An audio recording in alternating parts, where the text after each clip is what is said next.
voru bara besta vinkona mín Mhm. og mamma og pappi sem voru búin að átta sig á hvað var í gangi. Mhm. Mér skilst að barnsfaðir minn hafi ekki haft hugmynd um þetta. Nei. Hérna, þóttu við höfum búið saman 8 ár meðan ég var með henni sjúkdóm. Já. Svo, þú veist, kemur pappi til mín í janúar 2009, þá er ég búin að vera svona í 9 ár Já.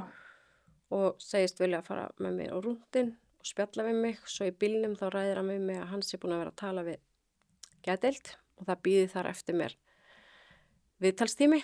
Ok. Og ég er náttúrulega trillist, Já. það er ekkert að mér, skilur. Nei, einmitt. En hann sagði bara, ég er ekkert að segja að sé, þú veist, eitthvað sérstakt. Ég veit bara að þið líður illa, það er búið að, þú veist, og hann keyrir minni á geðdeild og þar fer ég inn, þar bara beðið ykkur viðtalsmeðferð eftir mér. Og í þeim tíma þá bara, þú veist, var ég bara alls ekki til að viðurkenna þetta, bara sagði ekkert um þetta, en ég viðurkenndi vanlíðan og kom mér að vera búið að líða illa.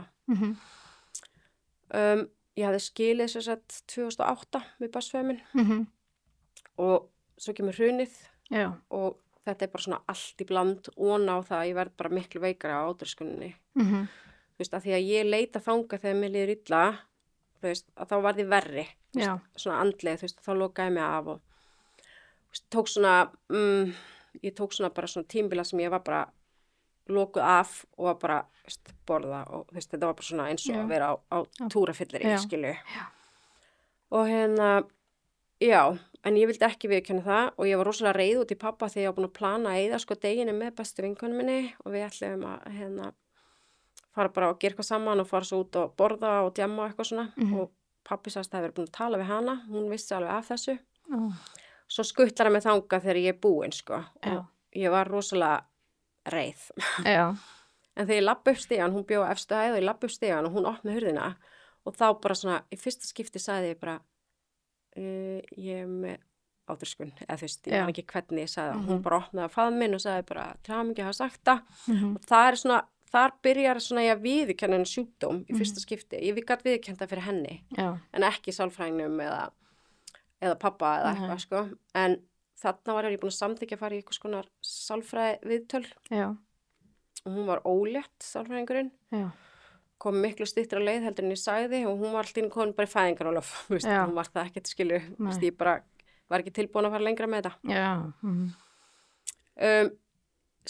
Þegar börnin fara til pappa sinns aðra hverja helgi, þá fór ég líka bara að djamma sem ég var ekki búin að gera eftir ég hafi átt þessu börn, þú veist, ég drakk bara að það var eitthvað sérstöð þegar maður vera, sko. Það var áfengi var ekki búin að vera vandamál hjá mér í þessi 8 ár, sko. Nei. En mér fór alltaf inn að finnast það bara, þú veist, að fara út að djamma og svona, en það var ekki nauðsyn.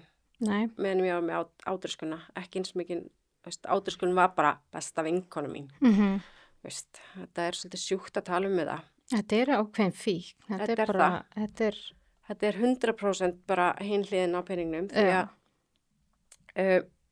ég er að vinna svo, ef við hoppum svona aðeins fram í tíman að 2013 byrjun árs örugglega bara febrúar eitthvað, þá er ég að vinna á Hálfgrímsstofu sem er á Skólavörðustígnum og það er ekkert bóka hjá mig seinnipartinn og ég segist bara ætla að taka mig frí eftir hádegi og ég bara labba upp